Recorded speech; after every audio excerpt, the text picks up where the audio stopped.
Dans cette vidéo, je vous présente le parcours d'éducation artistique et culturelle dit PEAC, qui sera mis en place pour l'année scolaire 2017-2018 dans notre établissement.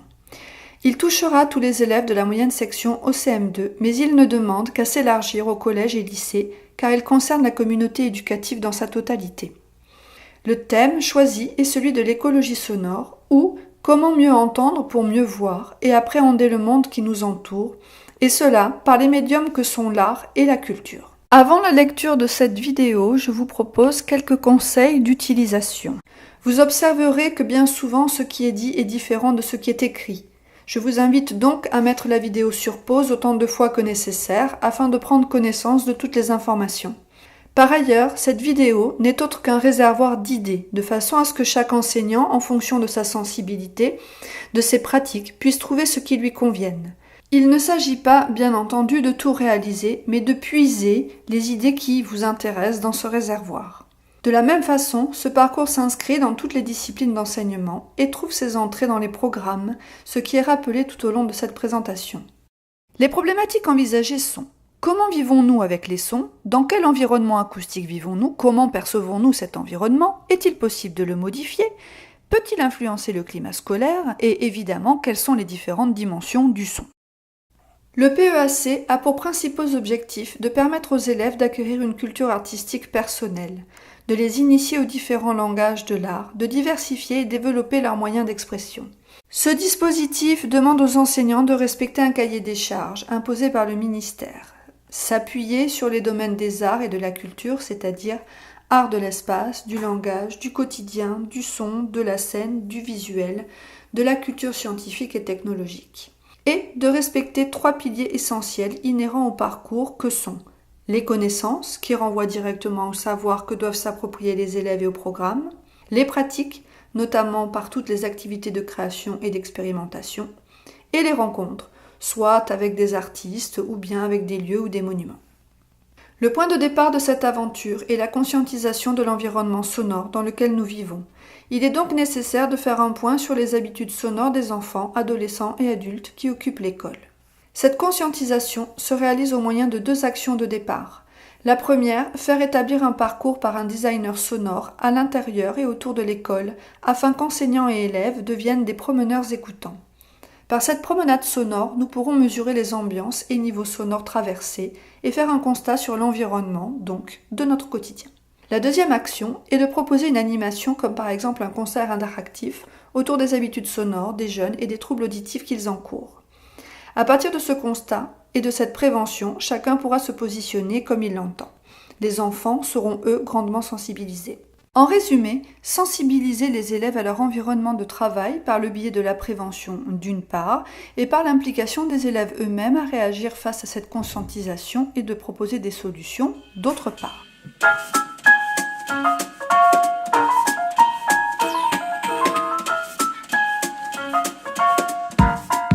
Peace and Love, c'est une animation qui est prévue pour expliquer aux jeunes comment se protéger du son pour ne pas perdre son audition simplement. C'est une animation ludique qui se veut être intéressante du coup parce que originale, animée par des professionnels. C'est un vrai groupe, KKC Orchestra, qui en plus fait de la super musique. Alors l'idée, il y avait beaucoup de choses dans le cahier des charges. Il y avait l'histoire des musiques amplifiées à intégrer dedans. Il y avait la physiologie de l'oreille de base, assez simple quand même, mais la physique du son aussi, pas mal d'éléments de physique du son. Et évidemment, quels sont les différents moyens de se protéger les oreilles, que ce soit par les bouchons, ou simplement de faire des pauses, etc. Voilà. De nombreux sons viennent garnir notre quotidien, que ce soit à la maison avec le multimédia, que ce soit dans la rue, que ce soit au travail évidemment. Nos oreilles sont sans arrêt exposées à plein de bruit. Ouh. Et là, c'est le message qu'on veut faire passer. Trop fort, trop longtemps, trop souvent égale danger. Si vous comprenez ça, vous avez tout compris à la vie. C'est très important, le message est très important. Trop souvent, trop longtemps, trop fort, n'importe quel type de bruit. On risque d'avoir dans un premier temps évidemment des acouphènes, donc qui sont ces petits sifflements là dans l'oreille. Et puis à moyen terme, de vraiment abîmer définitivement les cellules ciliées donc, qui sont présentes dans la cochlée, donc dans l'oreille. Et qui celles-ci, si elles sont abîmées, esquintées, brisées, elles ne sont pas réparables. En résonance immédiate, s'ensuivra une réflexion collective qui peut prendre différentes allures.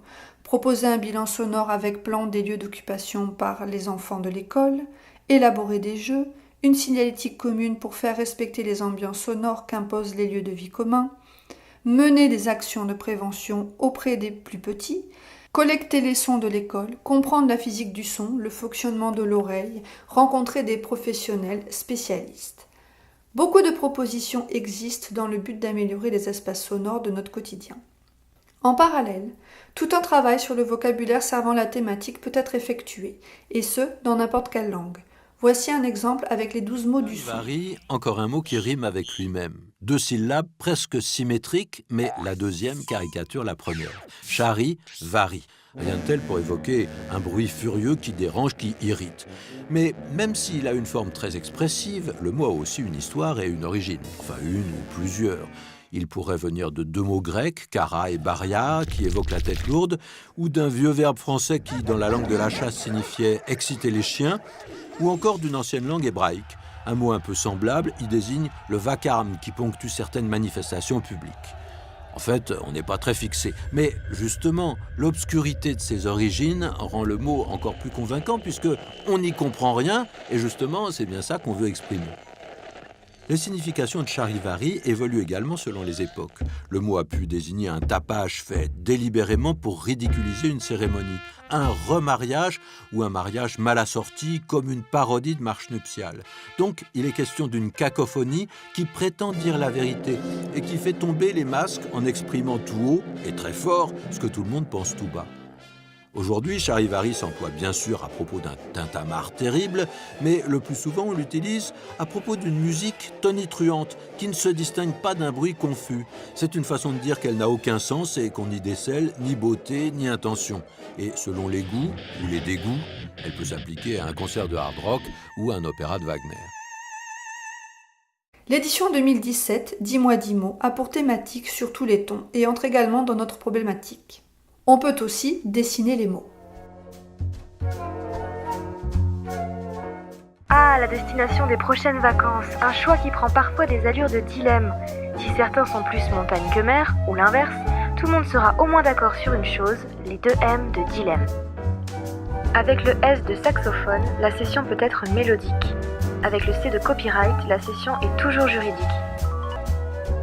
L'une est aubade, l'autre promenade. Tandis que les ouïes du violoncelle composent les 2 L d'une ballade, le GPS trace d'une traite l'itinéraire d'une balade.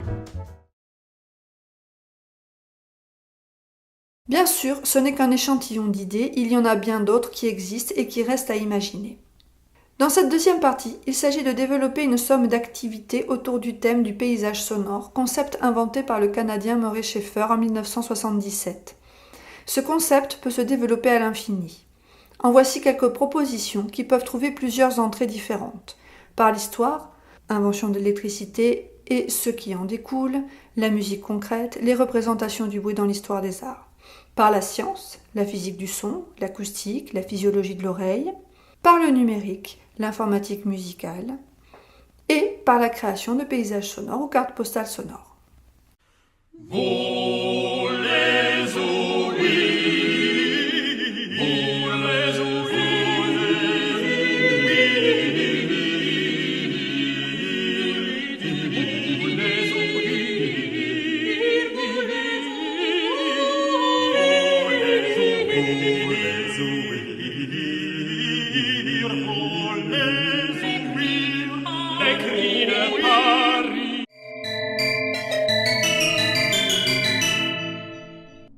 Nombreux ont été les utilisateurs d'outils mécaniques ou d'objets quotidiens. De Edgar Varèse à Yanis Xenakis, on s'intéresse à la nature même des objets sonores qui nous entourent. En 1948, Pierre Schaeffer donne une première définition de la musique concrète dans la revue Polyphonie. Nous appliquons le qualificatif d'abstrait à la musique habituelle du fait qu'elle est d'abord conçue par l'esprit, puis notée théoriquement, enfin réalisée dans une exécution instrumentale. Nous avons en revanche appelé notre musique concrète parce qu'elle est constituée à partir d'éléments préexistants empruntés à n'importe quel matériau sonore, qu'il soit bruit ou musique habituelle, puis composée expérimentalement par une construction directe. Et tout ce que nous appelions à ce moment-là, en nous moquant un peu nous-mêmes de nos premiers essais, les symphonies de bruit ou de casseroles.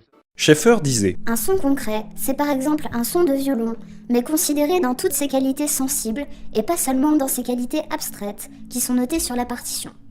Dans mon esprit, le terme concret veut dire qu'on envisageait tous les sons, non pas en se référant aux notes de la partition, mais en rapport avec toutes les qualités qu'ils contenaient. De là, et on s'en rendra vite compte à l'ORTF et dans les années qui suivront, la prise de son, l'enregistrement et l'échantillonnage prend toute son importance. N'oubliez pas qu'avec un même violon et 2 enregistrements et mixages différents, je peux produire ce son-là et ce son-là. Le musicien de musique concrète est alors en constant dialogue avec son matériau, comme un genre d'alchimiste. Il fait ce qu'il veut, il s'arrête quand il veut, et une fois que l'œuvre est terminée, elle est figée, il n'est plus besoin d'interprète. Ou alors à la limite juste un gars qui appuie sur play.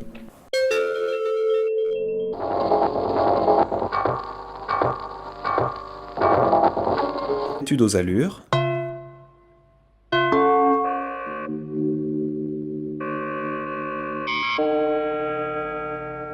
L'étude au son animé.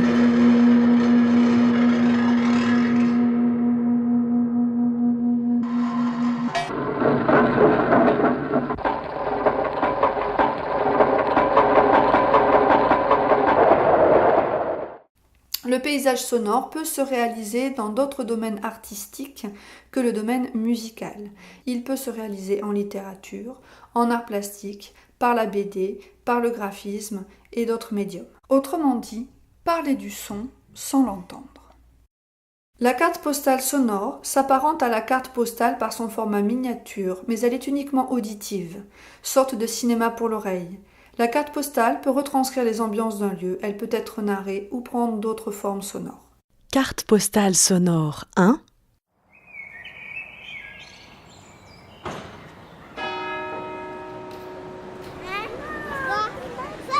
Écoutez Paris. Venez, aujourd'hui je vous invite à faire des plongeons dans le 19e arrondissement de Paris à la piscine de l'espace Byron. Bonjour.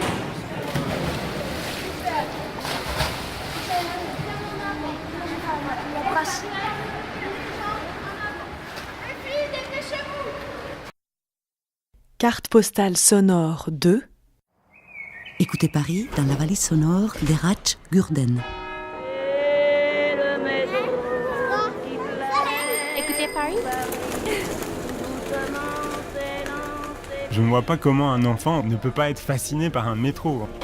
Des escaliers mécaniques, portillons automatiques, couloirs de correspondance, hors de pointe et d'affluence, fourmilières en mosaïque, labyrinthes fantastiques, et toujours en courant, des gens qui vont et qui viennent, et encore en courant, les mêmes gens qui reviennent.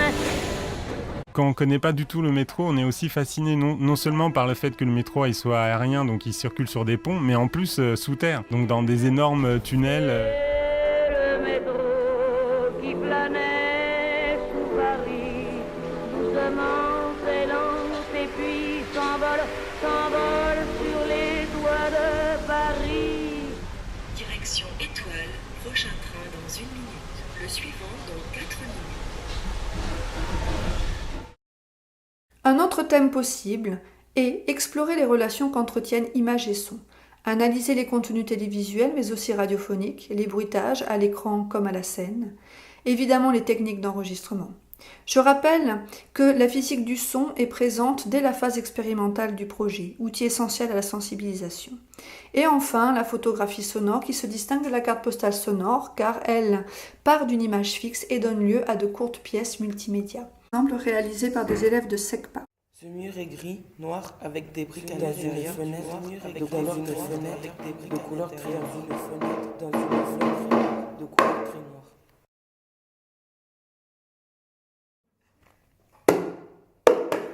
Un ponton, du sable, de l'eau, des terres lointaines, tout ça sous un ciel bleu turquoise. C'est une ancienne classe, 18 tables, pas de chaises et une seule fenêtre.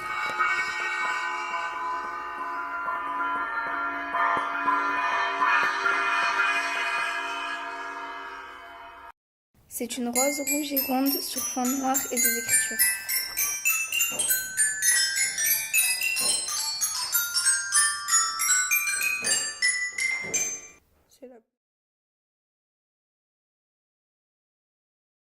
créer une lutherie urbaine faite d'objets récupérés ou en y insérant une dimension robotique par exemple. C'est un orchestre sans aucun instrument de musique. Pourtant, il reste mélodieux et derrière ces sons se cache un bric-à-brac. Là, il y a des couvercles de marmite qu'on utilise comme percussion. Et puis ici, il y a des claques-dents. Vous savez, ces jouets qu'on remonte et clac, clac, clac.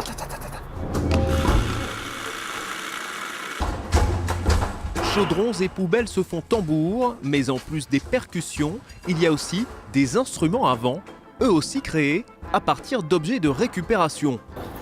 Alors ça, ce sont des soufflets de cheminée. Il y a un tuyau au bout et ça fait un son. Et puis là, c'est la grosse version. Donc vous pouvez imaginer le bruit qui en sort.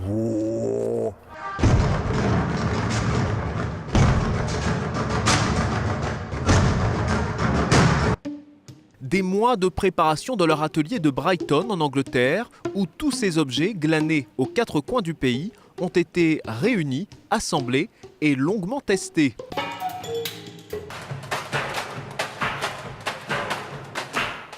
Ils avaient commencé l'aventure avec Stomp, mais leur nouveau spectacle, l'orchestre des objets trouvés, est peut-être moins acrobatique, mais plus symphonique. Pour Stomp, c'est le rythme qui est visuel. Mais ici, ce qui est visuel, c'est la mélodie. Mais que deviendront ces objets trouvés une fois le spectacle terminé ? Peut-être que quelqu'un les recyclera et en fera un nouveau spectacle. J'espère qu'ils auront une longue vie. Explorer l'univers des structures sonores bâchées qui sont des instruments acoustiques inventés par les frères Bachet.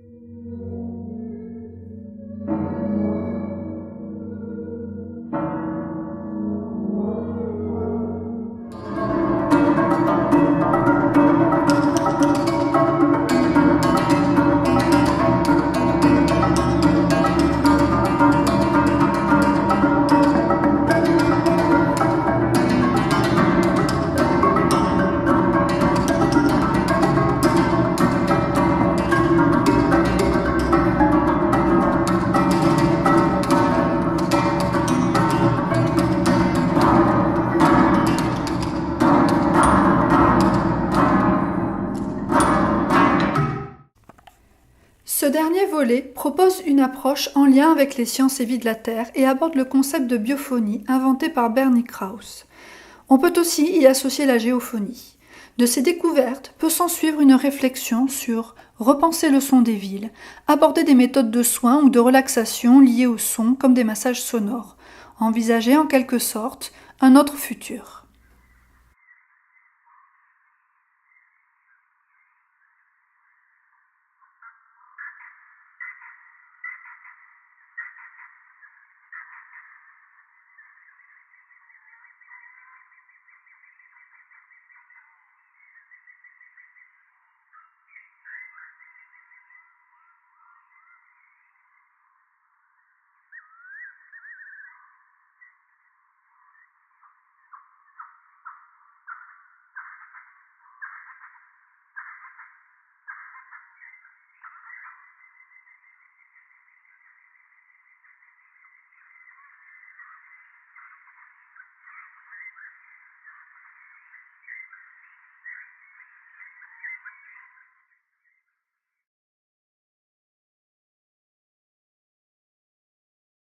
Durant l'année, il est important de rendre visibles les travaux et réflexions des élèves. Pour cela, nous proposons en interne les médiums suivants: blog, affichage, e-bulletin, Facebook, YouTube, web radio et télé invisible. En externe, des concerts, des représentations publiques et un événement d'envergure, la Semaine des Arts. Bien entendu, les élèves garderont une trace personnelle de leur parcours à travers leur cahier. Pour aider à la réalisation de ce parcours, il sera nécessaire d'avoir des partenaires et nous pourrons également nous appuyer sur des dispositifs que propose l'Éducation nationale.